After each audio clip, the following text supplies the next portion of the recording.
మన స్టూడియోలో ఉన్నారు. కోఆప్షన్ మెంబర్ గా 2.5 సంవత్సరాలుగా ఉంటూ ముస్లిం సమాజానికి ఎన్నో సేవలు చేస్తూ ఒక ఐకాన్ గా నిలిచి తెలుగుదేశం పార్టీలో ఒక నాయకుడిగా నిలిచిన మహమ్మద్ ఫతావుల్లా గారు ఇప్పుడు మనతో ఉన్నారు.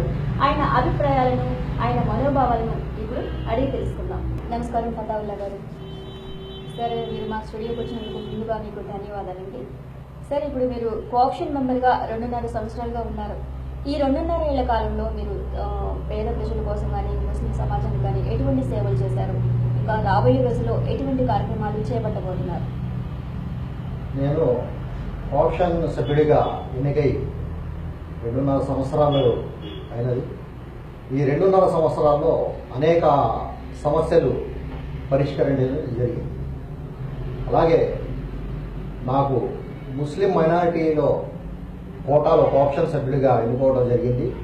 అయినా నేను జనరల్గా ముస్లిం సమస్యలే కాదు, జనరల్ విజయవాడ నగర ప్రజల సమస్యల కోసం నేను కృషి చేస్తున్నాను.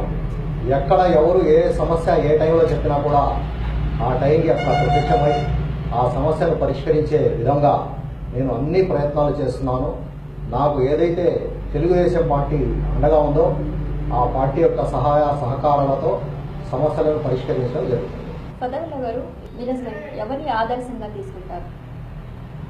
నేను ఆదర్శంగా అంటే ఏదైతే ప్రపంచానికి శాంతి దూతగా శాంతి యొక్క ప్రవచనాల్ని ప్రపంచానికి తెలియజేశారో మహాప్రవక్త ముహమ్మద్ సల్లల్లాహు అలైహి వసల్లం గారిని నేను ఆదర్శంగా తీసుకుంటాను. అంటే రాజకీయాల్లో ఎవరిని ఆదర్శంగా తీసుకుంటారు? రాజకీయాల్లో అంటే నేను మన ప్రియతమ ముఖ్యమంత్రి శ్రీ నారా చంద్రబాబు నాయుడు గారిని ఆదర్శంగా తీసుకుంటాను. అలాగే విజయవాడ నగరానికి వచ్చేసరికి మన విజయవాడ పార్లమెంట్ సభ్యులు శ్రీ కేసినేని శ్రీనివాస్ గారిని ఆదర్శంగా తీసుకొని నడుస్తాను. ఫతావుల్లా గారు, చెప్పండి, ఇప్పుడు మామూలుగా 2019 ఎన్నికల్లో పశ్చిమ నియోజకవర్గంలో ఎమ్మెల్యే సీట్ అనేది జలీల్ ఖాన్ వాళ్ళ ఫ్యామిలీ మెంబర్స్ కానీ సీఎం చంద్రబాబు నాయుడు గారు చెప్తున్నారు కదా, దానిపై అసలు మీరేమంటారు?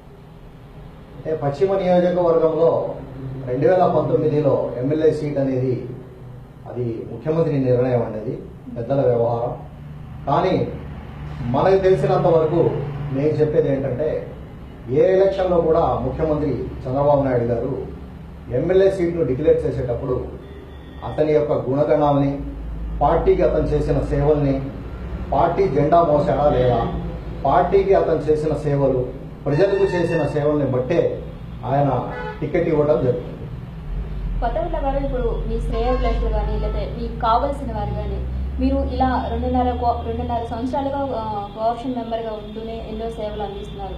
ఇంకా మీ శ్రేయోభిలాషులు కానీ కావాల్సిన వారు కానీ ఇంకా మంచి సేవలు అందిస్తారనే ఉద్దేశంతో వాళ్ళు ఇంకా మిమ్మల్ని గొప్ప స్థానాల్లో ఊహించుకోవడానికి ఉంటారు. దానికి మీరు ఎలా స్పందిస్తారు?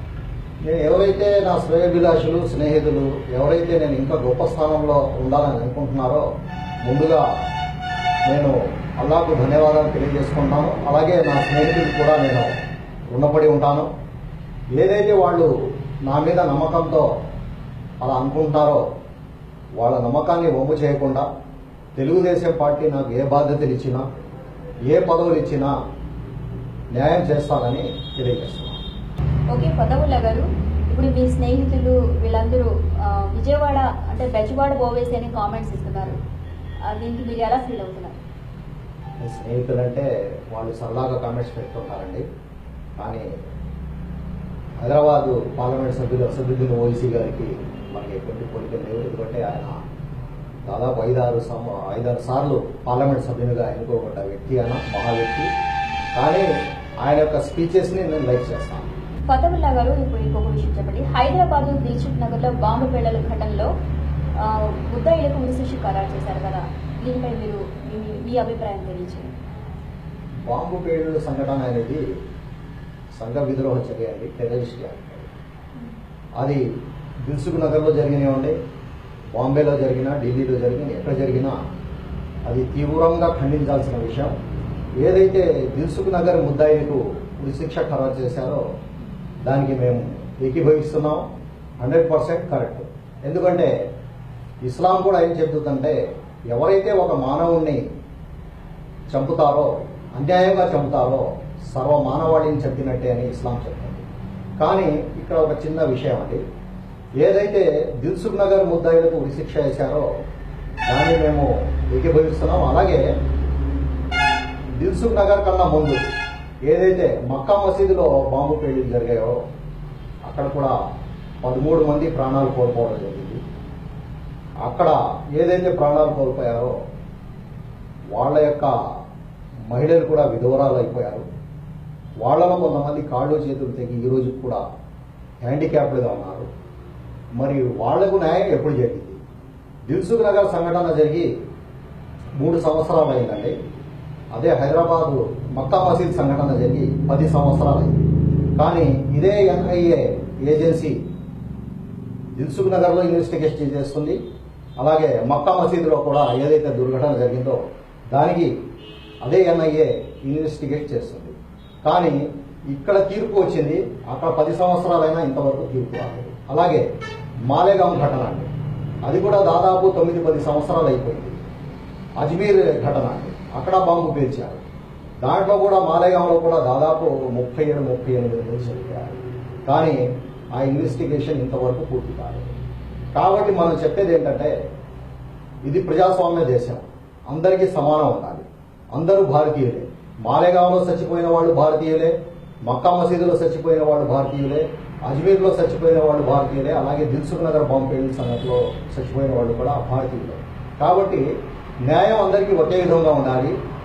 న్యాయస్థానాలు న్యాయం ఈరోజు చేస్తున్నాయి. కానీ ఏదైతే ఇన్వెస్టిగేషన్ ఏజెన్సీలు ఉన్నాయో అది తమ యొక్క ఇన్వెస్టిగేషన్ త్వరితగతిన పూర్తి చేసి వాళ్ళకు న్యాయం చేయాలని మేము కోరుతున్నాం. లేకపోతే దీంట్లో ఏంటంటే ప్రజలకి చాలా డౌట్స్ వస్తున్నాయి. 10 సంవత్సరాలైన ఘటనకి ఎంతవరకు తీర్పు రాలేదు, 3 years లో అయిన సంఘటనకి తీర్పు వచ్చింది. అసలు న్యాయ వ్యవస్థపై మీకు నమ్మకం ఉందా? న్యాయ వ్యవస్థపై మాకు 100కు 200% నమ్మకం ఉందండి.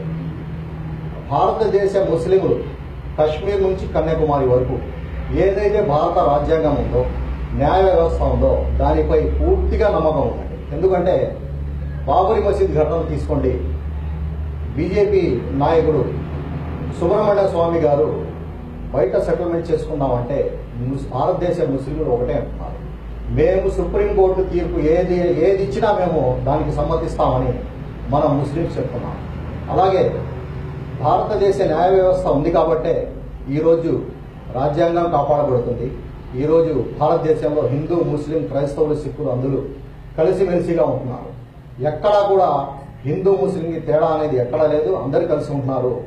ఏదైతే ఈ ఇన్వెస్టిగేషన్ ఏజెన్సీలు ఉన్నాయో దాని మీదే కొన్ని అనుమానాలు ఉన్నాయి. ఏదైతే సంఘ పరివార వాళ్ళు కల్పించుకున్నారో అక్కడే కొన్ని అన్యాయాలు జరుగుతుందని నేను భావిస్తున్నాను. పదవుల గారు, అసలు ఇప్పుడు మీరు ఇంకా ఫ్యూచర్ లో ఎటువంటి కార్యక్రమాలు చేస్తే బాగుంటుంది, ఈ దేశం అభివృద్ధి చెందడానికి ఎటువంటి కార్యక్రమాలు చేపడితే ఇంకా బాగుంటుందో మీరు కొంచెం వివరిస్తారు? భారతదేశ అభివృద్ధి అంటే ఒకటేనండి, స్వాతంత్ర్యం రాకముందు చూడండి, స్వాతంత్ర్యం వచ్చిన తర్వాత చూడండి. ఎక్కడైతే భారతదేశం అనేది ఒక పూల వనం లాంటి దేశం, దీంట్లో అన్ని కులాలు, అన్ని మతాలు, చాలా కులాలు భారతదేశంలో ఉన్నాయి. ఎప్పుడైతే అన్ని మతాలు, అన్ని కులాలు సోదర భావంతో ఉంటేనే భారతదేశం ముందుకెళ్తుందండి. ఎక్కడా డిస్టర్బ్ కాకుండా ప్రేమానుభావాలతో, సోదర భావాలతో ఎప్పుడైతే హిందూ ముస్లింలు ఇక్కడ జీవనం సాగిస్తారో అప్పుడే ఈ ఉద్యానవనానికి శోభ వస్తుందండి. అలాగే మీరు అడిగినట్టు మన ఆంధ్ర రాష్ట్రం యొక్క అభివృద్ధి చెందాలంటే నేను ఒకటే కోరుకుంటున్నానండి, మళ్ళీ ముఖ్యమంత్రి నారా చంద్రబాబు నాయుడు గారి పాలన రావాలి, నారా లోకేష్ గారు నాయకత్వం వహించాలి తెలుగుదేశం పార్టీకి. అప్పుడే మన ఆంధ్ర రాష్ట్రం కూడా ఏదైతే నూతనంగా ఆంధ్ర రాష్ట్రం ఏర్పడిందో అది అభివృద్ధి చెందుతుందని నేను పరిగణిస్తున్నాను. పదవుల గారు, మీరు చాలా చక్కటి విషయాలు చెప్పారండి. మీరు ఈ 2.5 సంవత్సరాల్లో ఒక కోఆప్షన్ మెంబర్గా ఉంటూ ఎన్నో సంక్షేమ కార్యక్రమాలు చేపట్టారనే విషయం మనకి తెలుసు. అదే ఇంకా మంచి కార్యక్రమాలు చేపట్టాలని మనస్ఫూర్తిగా కోరుకుంటున్నాం. అలాగే మీరు కూడా ఫ్యూచర్లో మంచి పదవులు అధిరోహించాలని కూడా మనసారా కోరుకుంటున్నాను. మీరు మాతో ఇన్ని విషయాలు చెప్పినందుకు, మాతో స్పెండ్ చేసినందుకు మీకు ధన్యవాదాలు.